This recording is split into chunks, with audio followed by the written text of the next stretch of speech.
Hello and welcome back to Pandemic Playground with Dave. So today we got another experiment for you guys, and that is playing around with these things. Buttons, levers, and switches.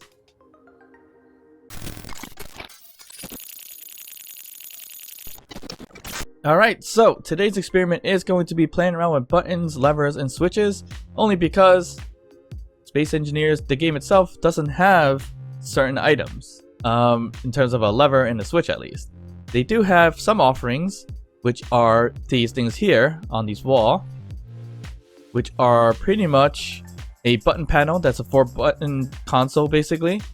It has the same one but in sci-fi fashion or design. And then of course we have our single buttons for a large grid, which is this here.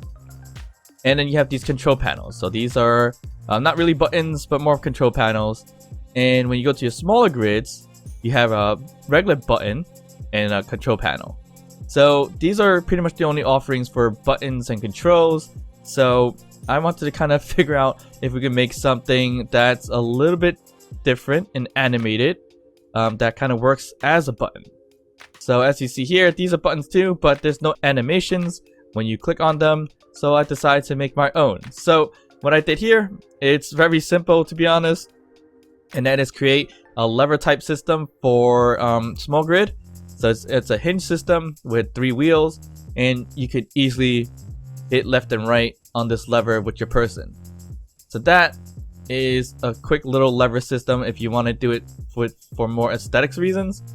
Practicality reasons, probably not very important, but aesthetically it's a kind of lever that may work.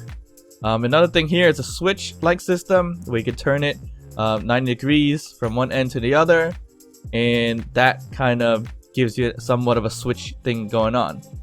And lastly, on a small grid system, I made this, which is actually a button. So this button here, you go next to it, and it pushes backwards, and you step away from it, it extends forwards. It goes back, and then forwards. Back, and then forwards, as you see here. Alright, so with that done, I decided to go at a bigger scale. And that is to create them like this. So here are the quick little buttons that I decided to make. And these are not going to be able to be pushed by the person itself. So the reason I created these is just in case if I ever wanted to make some kind of drone system or drone to go push buttons on a different base and have some aesthetics to it. I wanted to be able to design it where a drone could run into this button and push it. Or this lever here. So the drone could run into this lever and pick it up and push it, because the person itself can't do it. As you see here. You're probably going to end up dying before you can push it all the way. And lastly, we have a switch, which is kind of like a light switch here that's on and off basically. Alright, so to demonstrate how it works, basically I'm gonna jump into this little guy here, which is my little mobile system that can be a drone if need be. Basically, this here will run into this button and it'll retract, as you see there, and the lights up the top there that's green, and then eventually it'll shut off on itself. So it's a bit of a push button to be on, and it'll come off eventually, as you see there. So that's a simple little thing I did, and pretty much a push button. I mean, you can set it up so it's push once to turn it on, to toggle on, and then push it again to toggle off. That's also a possibility. And the next one here, it's actually a lever system. So this here is a lever system that turns, when it's off, it's going to have a red light. When it's on, it's going to have the green light. So in order to do that, I can have my ship or drone just slightly nudge the little lever, and there you go. So the red light's off, now it's green. So that's the little lever system in this here. And the last thing that I made was actually a switch system, which is very much like a light switch as mentioned before. And here you have your off side, your on side. So off is the light, and then we run into it to push it down. We have our on, as you see there, with lights. So if we want to turn it back off, we have it off there.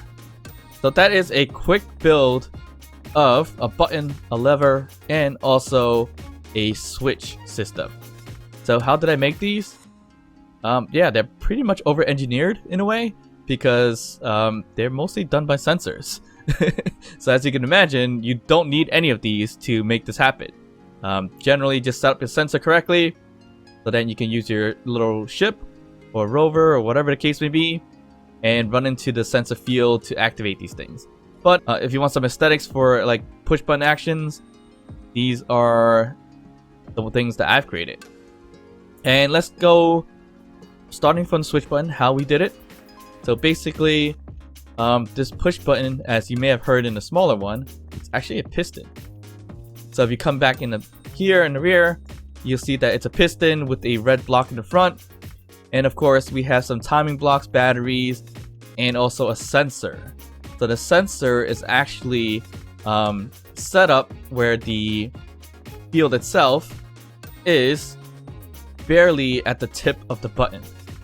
So if we were to turn on the sensor's field range and have that sensor show HUD, you would barely see it. I think you could kind of, yeah, you could kind of see it right there.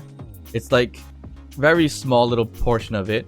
So once a small ship runs into it, it activates the piston to go back, and then when you leave the field, it tells the button to extend again, or the piston to extend again. So that way, and also it has a timer block to say turn this on when it's touching the sensor, and then when the sensor's nothing's touching the sensor, to turn it off. So that's the quick, easy way of making a button system like that. And that is actually the same way I built the small one too. So as you see here, and if this one detects people, so if you get next to it, you hear the sensor. So in first person view, you hear the piston. That's the button system setup. And as I mentioned before, you can see the sensor range right there. So it's just barely touching, so it looks like you're pressing a button. The lever, however, on the other hand, it's a fairly easy build. Honestly, it's just a hinge system with no torque, or minor torque. You can put very little torque. And then you have a little bit of a pillar or column with a tire to make the, kind of looks like a joystick really, which is pretty cool. And you'll see these things protruding here. That's the sensor. So we have sensors down here on both sides, so that once the subgrid is pushed onto this side or that side, it detects it and it turns on the lights red or green.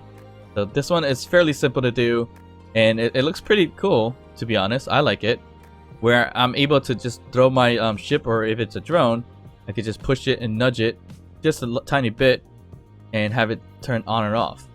So that's a pretty neat way of turning something on and off for aesthetic reasons. But again, if you set up your sensor to detect something, you can just run right over it and it'll pretty much do the same exact thing. It's not as visually pleasing, I would say. And the last one we have, of course, is the switch. The switch, which I made kind of like a light switch with the on and off, is pretty much the same thing. Down here, you'll see the little sensor field range. So that's where this big red switch is hitting as a subgrid on that sensor to detect it. And the sensors are back here, as you can see. And once the subgrid, the switch, which is held by a hinge, similar to the lever, it swings back and forth to turn things on. So yeah, that was pretty much kind of the test and see if we can make kind of button switches and levers work properly, and you definitely can. But the thing is, it's more visually pleasing than it is actually feasible in terms of getting things done. Like I said before, honestly, all this could be done with sensors without anything. So you just put something there in front of it, or yourself in front of it, and it does the same exact thing. And you could use timer blocks to set up certain things as well. Along the way, I was trying to create the different types of buttons, and I was able to make something like this, which I was hoping for this to be a push button, but it's more like a piston kind of turning system, which looks pretty cool. Haven't really found a use for it, but maybe I'll do something with it down the line. But I just want to show you guys that a piston type system can kind of work in some ways, in some fashion, which is kind of interesting. But yeah, buttons, levers, switches can definitely be made. How useful it is, I mean, it depends. If you're building something with visual effects, I would definitely use the sensors and play around with different looks on how to turn things on and off, or toggle systems. And of course, you can make it a small version where you can put a sensor to kind of detect the lever or the blocks here and there with the switches here. But yeah, I thought this was pretty neat that you can kind of create buttons, levers, and switches. Hopefully this can be helpful to you guys to make your own type of visual effects with turning things on and off or toggle switches. And of course, this is a bit of a shorter one, so I hope you guys did enjoy it. Right, so I hope you guys did enjoy this quick experiment, this build of these button, levers, and switches. And of course, if you did enjoy it, hit that thumbs up, like the video, consider subscribing to the channel, feel free to leave us some comments, and as always, I'll see you guys next time. Bye.